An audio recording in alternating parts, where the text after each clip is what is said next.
There are around 400,000 species of plant that live on this planet, and throughout all of human history, many of these species have been destroyed and abused to further our own agendas.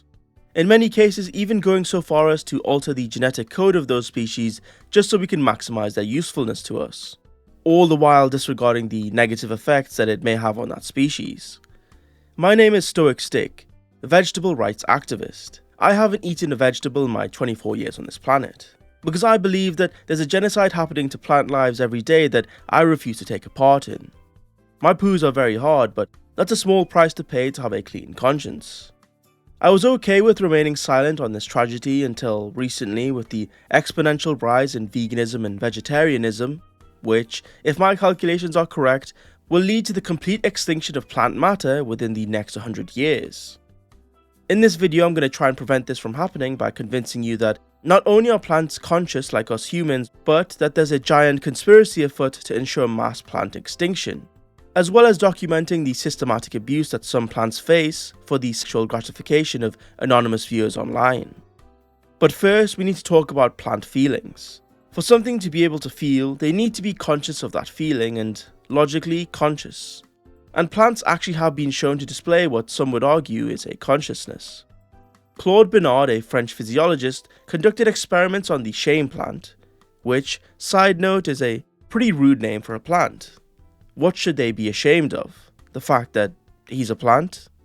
Yeah, typical vegicism that goes unchecked. Anyway, Claude administered anesthetic to the shame plant and found that it would no longer fold up like it usually would as a response to physical touch. The plant would, however, still fold up at night, which suggested that the anesthetic didn't block the physical ability to move.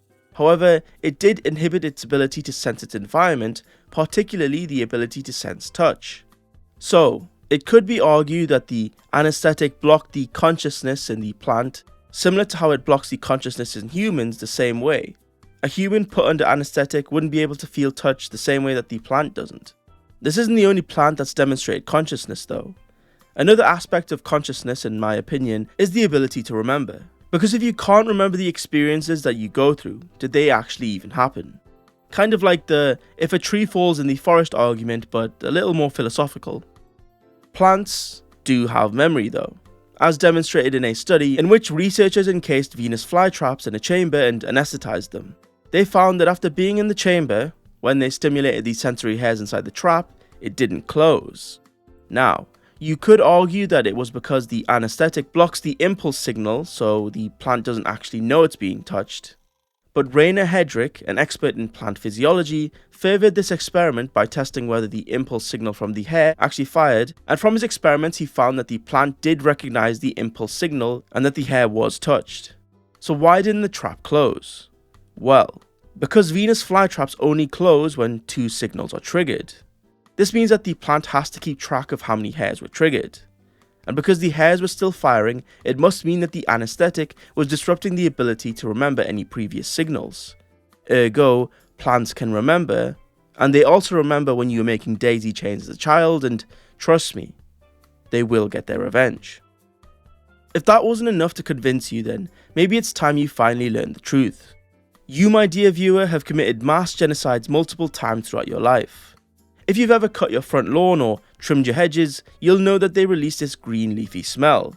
Well, that's actually the grass's equivalent to an air raid siren.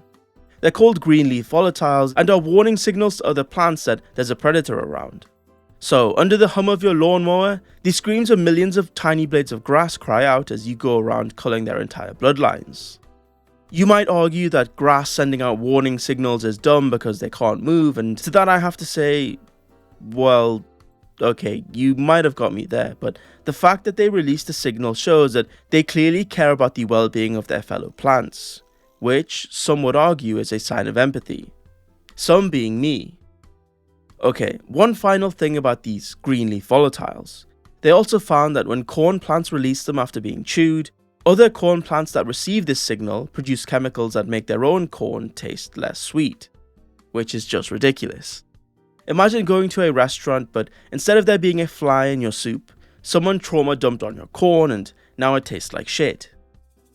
So now that I've thoroughly convinced you that plants do actually have feelings and are just as alive as any other being, now we can talk about the great plant conspiracy and why I believe that there is a shadowy government organisation that is set upon destroying the whole planet. You may have heard of the Rothschilds, the old European banking family, and you might wonder if it's them behind this great conspiracy. But no, the rabbit hole goes even deeper.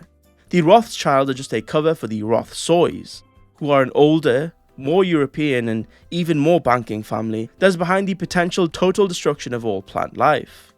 In fact, they were the first to promulgate the idea that the bogeyman will come to get you if you don't eat all your vegetables. How will they achieve total plant death? To start with, we need to talk about soy. When people become vegan/vegetarian, what's the primary source of faux meat that they consume? It's soy. Weed may be the devil's lettuce, but the soybean is the devil's legume. So, what does the devil's legume have to do with plant destruction? Well, a lot. Here's a little history on the soybean. In the early 2000s in Brazil, soy farms were expanding at an unsustainable rate because of the high demand for the soybean. This high demand eventually led to deforestation of the Amazon rainforest to accommodate the increase. The amount of land deforested to make way for soy farms was increasing by 14% annually. That was until the government forced the farmers to stop with the Amazon soy moratorium. So, all is well now because it's stopped, right? Well, the Rothsoys plan to increase soy dependency as a source of protein throughout the population through the popularization of vegan/vegetarian lifestyles. This would naturally lead to higher levels of soy consumption as a substitute. Higher soy consumption leading to higher demand of soy production. Eventually, what you're going to see is greater and greater pressure for the dissolution of the soy moratorium. When this occurs in the 2030s, from my estimates, the expansion of soy farms will eventually lead to more and more deforestation. If we assume the rate of increase is the 14% annually, similar to the 2000s numbers, and with a starting farmable land of 8 million hectares, we can predict that all the arable land on Earth will be used for soy production in just 56 years. Wouldn't that lead to the total destruction of all biodiversity and animal and plant species? Yes. So why would the Rothsoys want that? Well, it's because they're actually level 4 vegans. In particular, soy human plantoids. Being plantoids, they can photosynthesize and will root themselves into the ground at the base of the very first soy farm, and the earth will be silent, save for the noise of the ever-growing roots and shoots of the soy plant. So how do we stop this from occurring? We blow up the sun. Okay, maybe that's a bit extreme. I guess we could also work to reduce soy dependency for farm foods and the popularization of the vegan diet, but let it be known, I was all for the first plan. But that isn't even the most pressing issue at the minute. Would you believe me if I told you that there are entire parts of the internet dedicated to the glorification of cruel acts for the sexual pleasure of onlookers? You might be wondering what part of the dark web I'm talking about, but no, this type of content often does well and is encouraged by the TikTok algorithm. I am of course talking about food talk. Now, for the unaware, food talk might sound like a nice place to go and find new recipes or learn cooking techniques, but what it actually is some of the weirdest content that I have seen. I'm gonna have to throw out a trigger warning and censor these next few videos as they're extremely upsetting to those of us in the vegetable rights community.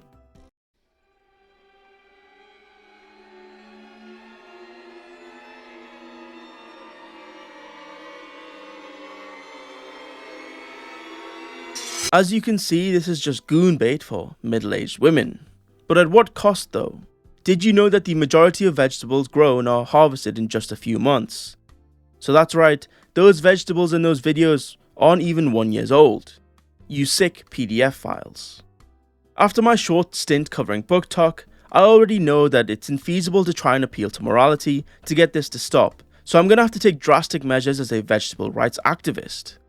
I'm taking TikTok to court for vegetable rights abuses and the proliferation of media containing underage vegetables. It's going to be similar to how in the Bee movie they sued humanity for stealing all their honey, except in this case it's going to be for a not dumb reason. We're looking for jail time for the perpetrators of the violence against the vegetables, as well as financial reconstitution for victims of food talk. So, if you ask me why I have hundreds of hours of food talk videos on my computer, it's strictly for legal purposes, and I think you should mind your business.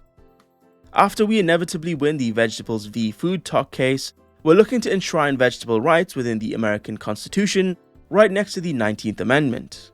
All this progress will inevitably lead to the increase in vegetables' positions of power, maybe in the Oval Office if their policies are good enough, which I hope I live long enough to see.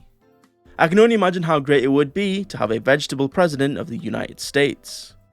You might think that this sounds far-fetched, but that's what they were saying about Obama in 2007.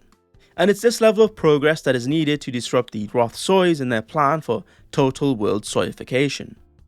We really don't have much time to act, so I hope this video is enough to convince you that vegetables aren't food, but that vegetables are friends.